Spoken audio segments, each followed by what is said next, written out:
So, seeing how this is the 35th anniversary of Street Fighter, I kind of wanted to do, a lot of Street Fighter vids, kind of like a Street Fighter week.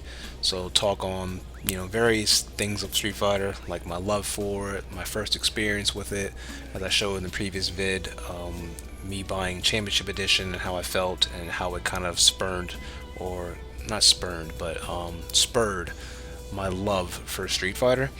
In this video, I want to talk about this item that I have, and I thought it'd be cool because it is the traditional old school Street Fighter 2 comic that came out in the 90s. Now, these comics were re-released in I guess, manga, or not manga, I should say, but a graphic novel. So I got the graphic novel, of course, that has them all, but before these were released by Udon and this graphic novel, they came out in these regular miniseries comic books. As you see here, this is the original Street Fighter 2 comic that came out in the 90s. I still have it. I still have a couple of mine. It's pretty beat up, but still like to hold on to it. And I just wanted to show you guys, as just show this was really important to me because, as I said, I was a very big Street Fighter fan.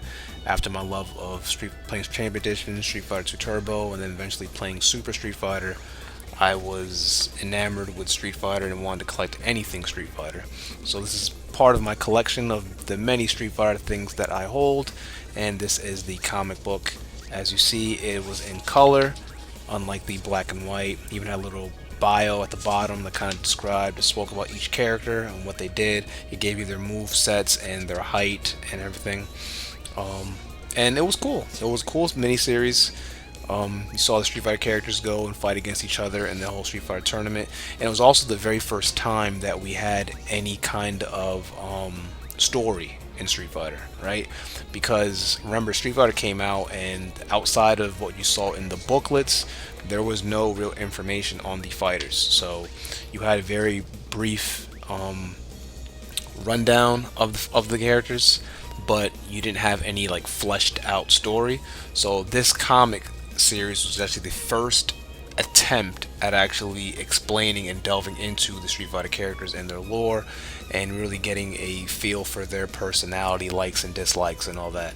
So in many ways this series was very important because Capcom actually did end up borrowing some stuff from this comic series. As we see in the end, Ken becomes brainwashed. Capcom took that for their movie, and then obviously Chun-Li, not her love for Ryu, but definitely how she was like enamored with him. They borrowed that and put that into Sakura. So yeah, I just thought I'd show this with you guys. It's quick. It's not must be a long, in-depth review or talk about this comic series. Maybe I will do that in the future because I did enjoy it. But I just wanted to show you guys this, and I'm just glad I still have this. As you can see here at the top corner, it says 1994. 1994, and you see it was $2. I remember buying this at the comic book shop, my local comic book shop, and I collected these because I was so excited, so happy to just look at Street Fighter, right?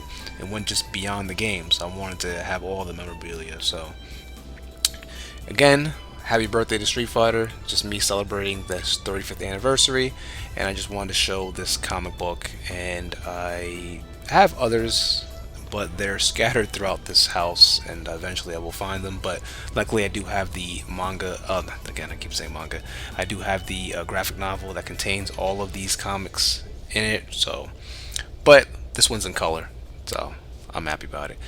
And then yeah, thanks for watching.